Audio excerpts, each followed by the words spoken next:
Merry Christmas!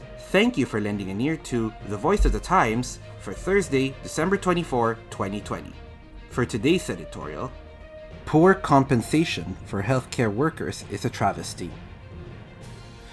In a deeply disturbing disclosure last week, Labor Secretary Silvestre Bello III revealed that only 2,000 of nearly 13,000 medical workers who had been infected with the coronavirus disease 2019 or COVID-19 have been able to claim their employees' compensation or EC as of December 9.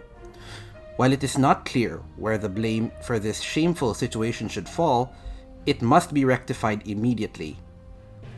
According to the Department of Labor and Employment, or the DOLE, 12,904 healthcare workers were recorded as having tested positive for COVID-19 as of December 9, or about 2 weeks ago, and thus the 2,000 who were able to obtain their benefits through DOLE's Employees Compensation Commission, or ECC, only represent a bit more than 15% of those eligible.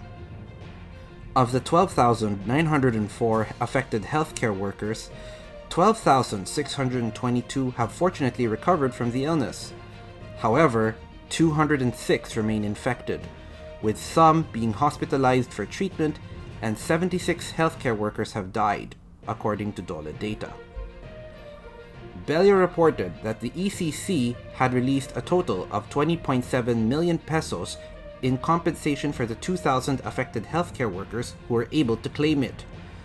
On an unrelated note, Bello also pointed out that the ECC has provided 827 million pesos in benefits this year to about 80,000 other workers with job-related health or injury claims.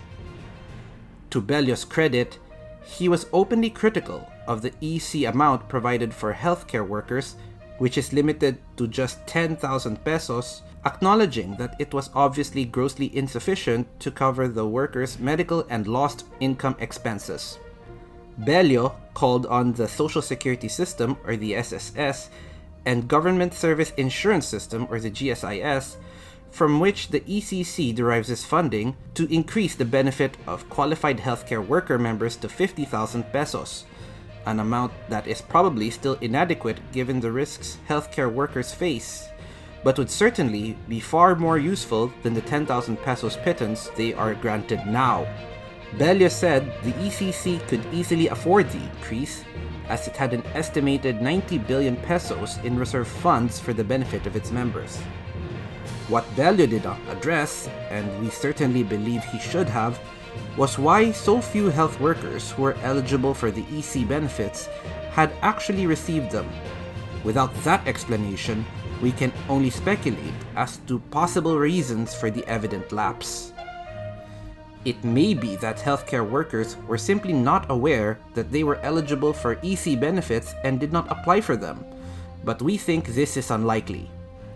The extraordinary risk to healthcare workers in treating COVID-19 patients has been well documented since the beginning of the pandemic, and some extra financial assistance for them from the government as a result has been part of the government's pandemic response efforts since the first relief package was developed earlier this year. Even without a pandemic, medical work is a profession with an elevated risk to one's own health, so it seems very unlikely that healthcare workers would not be made aware of the available safety net of the EC as a matter of routine. Regardless of the workers' familiarity with programs to assist them, in the context of the pandemic, the failure to conduct proper outreach to inform and make it easy for healthcare workers to access benefits to which they are unquestionably entitled is shameful. Whether this failure is the fault of the DOLE, SSS, GSIS, and the ECC, healthcare institutions, or should be shared among them all, we cannot say. Clearly, someone has dropped the ball, and the situation needs to be corrected immediately. Healthcare workers, particularly amid the ongoing pandemic, are no less heroes in the service of the nation than any soldier or policeman, putting themselves in harm's way for the sake of protecting our community. Giving them the comfort of knowing that they will be fairly compensated and taken care of when they suffer the consequences of the dangers they face is the least the country can do to properly express its gratitude. We urge, nay, demand, that the responsible agencies act immediately to properly carry out this grave and non-negotiable duty of the state towards our health workers. And that's the editorial for Thursday, December 24, 2020. For more news and information, get a copy of the Manila Times on print, subscribe to its digital edition, or log on to www.manilatimes.net. Follow us on Twitter, Facebook, or Instagram, and listen to the voice of the Times.